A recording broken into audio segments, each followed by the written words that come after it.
Today I'm going to do a behind the scenes vlog so you can kind of see how this whole shebang comes together. Some people think that I have like a studio. No, it is just my dining room, and the ceiling fan is just out of frame on every single shoot. So I'll pick it back up in a second once I've got a few things out of the way.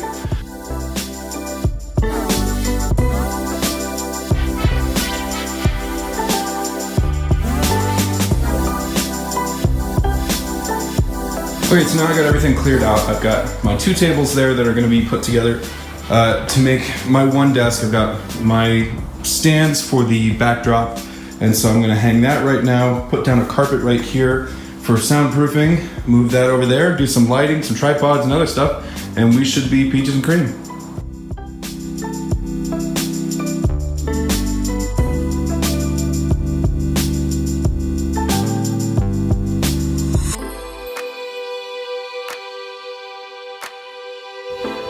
Okay, so the reason that I have this little black thing here, like, there we go, is it doesn't stand up on its own all the way, and I don't really want to screw it to the side of it because I don't know how strong the IKEA wood is. It's probably fine, but this works, so why fix it?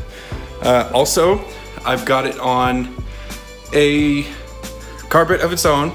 Now that it's on its own carpet, I can move it around without having to monkey with this down here. So even though it's all loose, I can easily move it as I need to. Anyway, now I'm gonna put the backdrop up. Okay, so there's the moon. And just by flaring these out and leaving a little bit of ruffle on them, it's already feeling a lot more like a set and less like my dining room. There's the puppy. All right, now I got the chairs and the desk set up. Like really, that ceiling fan is always just out of frame. Like if I go up to it, like if you're not careful, you're gonna hit your head. And I think Prof might have actually done that when he got up and tried to break that deck box. Anyway, now it's time to wire up my microphone and the microphone that goes underneath the desk for the guest. So I've got the zip tie set up right there.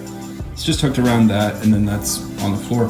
The only drawback is that whenever I hit the desk, that will be communicated to this microphone, but if I run a low pass on it, the micro hits aren't going to be an issue, and I just have to remember not to hit the desk super hard. This one is on a cheap, like $10 stand on a shock mount that I got for, I don't know, probably around the same. And this is an MXL 990. It's a cardioid condenser microphone, which means that there's some small pickup here, but a lot of pickup here. So I try to get it as close to me as possible. There's always going to be bleed from the guest, but the clear audio and the look of it, I don't know. I'm fine with paying the price of having a little bit worse audio quality for something that's so simple to set up and that works really well most of the time. Okay, so this is the Zoom H4n Pro. It's $200, but it's the industry standard for on-the-go, run-and-gun indie films, which is exactly what we are. It's a really versatile device, and I recommend it to anyone who's in a similar position to me, where you're serious enough about it that you're willing to put in a few $100, but you're not so serious that you need perfect sound. So I got the sound device all wired up to the two microphones, and now I just need to finish up the set decoration, and then I'll get into lighting. I recently started putting playmats down because the buttons on the side of my jacket make this terrible sound that communicates to the microphone. Also, I just think it looks cool. But we usually put something in front of the microphone, and usually me and my girlfriend Ashley figure out something fun, like a little present or a pumpkin or just, I don't know, something to change it up a little bit every time to keep us interested. This time, it's gonna be R2-D2. Okay, so set decoration is complete. Time to set up cameras and then do lighting.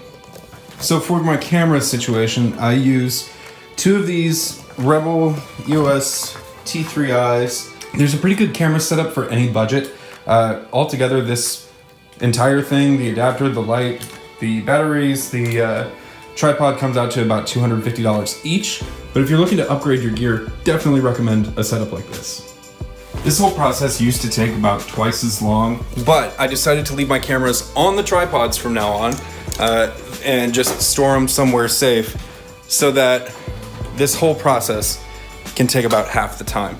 Same thing with the stands for the backdrops.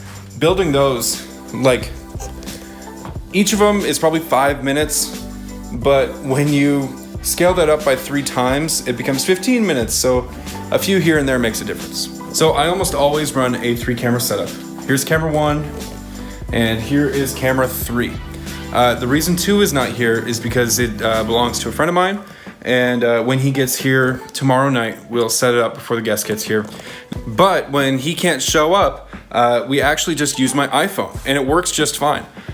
So any of you can do this. You don't need to have these cameras that are $250 each to get set up. You can use 3 phones and do exactly what I do. So this monstrosity is the majority of my lighting setup.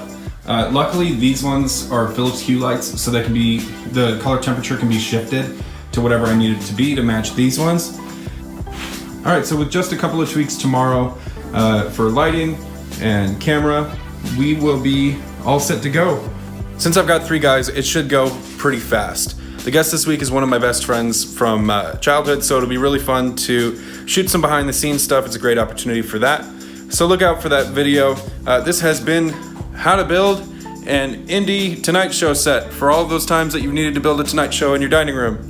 Anyway, thanks for watching, you guys. If you like what I do, subscribe on YouTube. If you love what I do, support me on Patreon, yada yada. Make your own Tonight Show. Go do some stuff. It's cheap. It's fun.